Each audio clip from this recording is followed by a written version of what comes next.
A Guerra Civil Espanhola ocorreu no século XX, entre 1936 e 1939, sendo um conflito preliminar à Segunda Guerra Mundial. Essa guerra foi usada para testar novas armas e táticas, e a radicalização ideológica das décadas de 1920 e 1930 contribuiu para a origem do conflito. Já no século XIX, a história da Espanha foi marcada pelas consequências das guerras napoleônicas, tornando-se um dos países mais afetados por esse período. A Espanha sofreu a perda do seu império marítimo com as independências do continente americano. Além disso, seus governos não conseguiram lidar com os problemas sociais e econômicos da época, optando por regimes autoritários para consolidar o poder, soberania autoritária. As principais consequências do século XIX foram de natureza agrária e autoritária.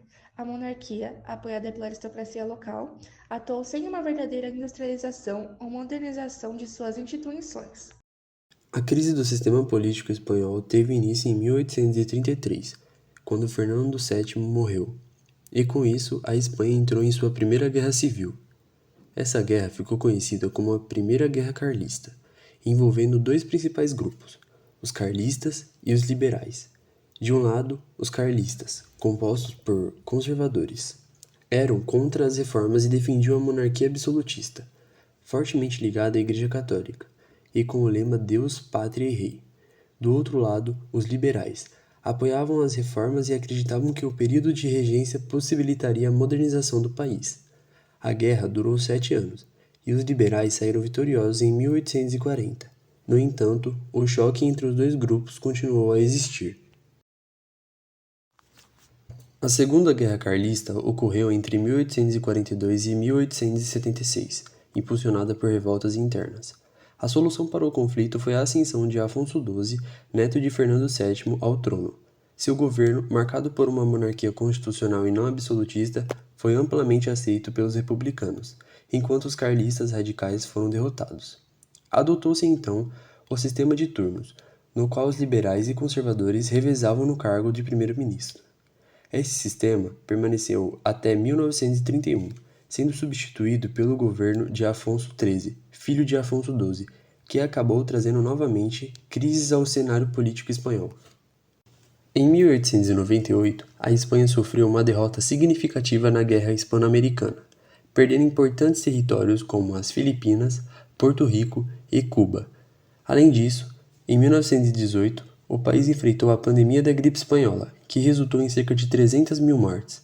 O ano de 1920 foi marcado por diversas mortes relacionadas à disputa pelo controle dos mercados marroquinos. Como consequência desses eventos, a sociedade espanhola, já enfraquecida pela derrota e pela pandemia, foi radicalizada, especialmente com a geração de 1898. Nesse contexto, surgiram movimentos republicanos. Liberais abraçaram as bandeiras do anarquismo e os carlistas, descontentes com a derrota, contavam com o apoio dos militares. Isso gerou uma fraqueza moral no país. Em 1923, o general Primo de Rivera tomou o poder por meio de um golpe de Estado, governando a Espanha como ditador até 1930. Sua liderança, entretanto, não contava com o grande apoio de lideranças políticas. Ele acreditava que, por meio de controle militar, poderia modernizar o país. Em sua visão, o controle da política deveria estar na mão de militares, resultando na suspensão da Constituição e na imposição de censura e lei marcial.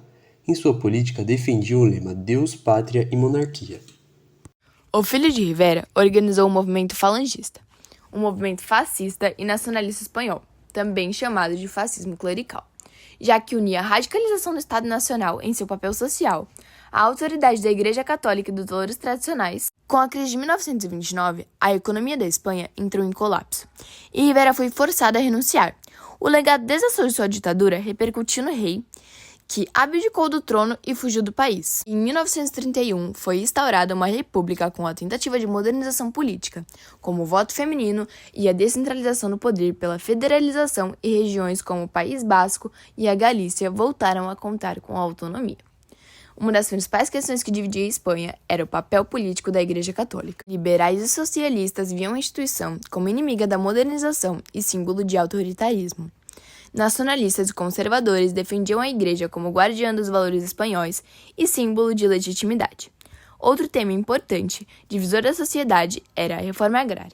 Após episódios de violência entre socialistas e nacionalistas, a Guerra Civil começou com o pronunciamento de 17 de julho de 1936, liderado pelo general José São Jorge.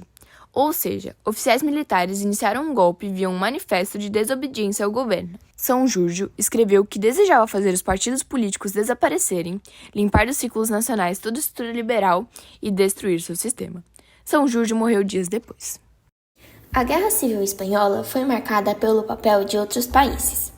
A França e o Reino Unido defendiam que a comunidade internacional não deveria tomar nenhum dos lados, da República e nem do golpe. Junto com os Estados Unidos, promoveram um acordo contra os outros 26 países para o embargo da venda de armas para qualquer lado. A Alemanha nazista e a Itália fascista violaram o acordo e enviaram material bélico e milhares de soldados em apoio aos nacionalistas. A Alemanha nazista aproveitou para praticar novas táticas como bombardeios aéreos, na cidade de Guernica em 26 de abril de 1937, que foi eternizado no painel de Pablo Picasso sobre os horrores da guerra. Por outro lado, a União Soviética também enviou material bélico e oficiais militares para treinarem milhares de voluntários internacionais que foram recrutados em partidos comunistas e socialistas. Um dos voluntários era o escritor George Orwell. O conflito foi marcado por batalhas como a de Ebro, que reuniu 170 mil combatentes em uma vitória nacionalista, e também por atos contra a população e símbolos. A violência era generalizada e legítima. Os anarquistas usavam imagens religiosas para as práticas de tiro. O terror branco ele foi responsável pelo extermínio de oposicionistas por milícias nacionalistas e monarquistas. O jornalista Ernest Hemingway foi quem cobriu a matéria e escreveu o livro Por Quem os Sinos Dobram. A Guerra Civil Espanhola teve dois grandes cercos importantes. O Cerco de Madrid, que foi os nacionalistas faziam a população passar fome até ascender para as 4 colunas de tropas, que sucedeu à 5ª coluna, que defendia os apoiadores dentro do território inimigo, que contavam com simpatizantes dentro das cidades.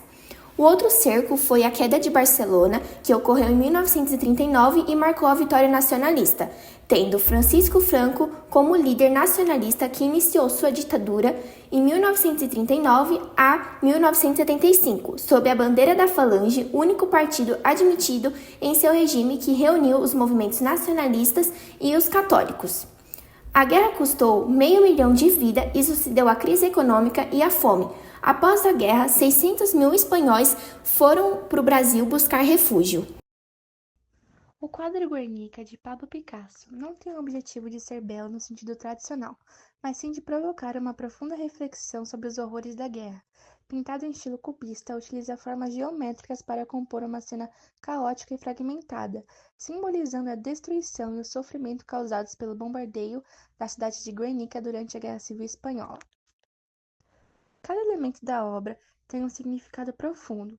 O touro, presente em uma parte da tela, não aparece de forma completa, remetendo à fragmentação e à devastação. Uma mãe chora desesperada, segurando o corpo de seu filho morto, uma representação pungente da dor e da perda. O cavalo, com o nariz que lembra a morte, está em agonia, simbolizando a destruição causada pela violência. O bombardeio incendiou a cidade, e a obra retrata pessoas morrendo queimadas enquanto uma figura aparece com o braço amputado, sugerindo alguém que lutou bravamente, mas acabou sucumbindo. A chaga de Cristo também está presente no quadro, remetendo à ideia do sacrifício, simbolizando o povo sacrificado em meio à violência da guerra. Porém, em meio a esse cenário desolador, há uma flor, um símbolo de esperança, sugerindo que mesmo diante da devastação, ainda há espaço para a resistência e a renovação. A obra faz uma crítica direta ao nazifascismo, que idealizava a criação de um ser humano perfeito. Por isso, do cubismo, Picasso reflete exatamente o oposto, a imperfeição, a fragmentação e a dor, mostrando que a realidade é muito mais complexa e caótica do que qualquer tentativa de perfeição impostas por regimes autoritários.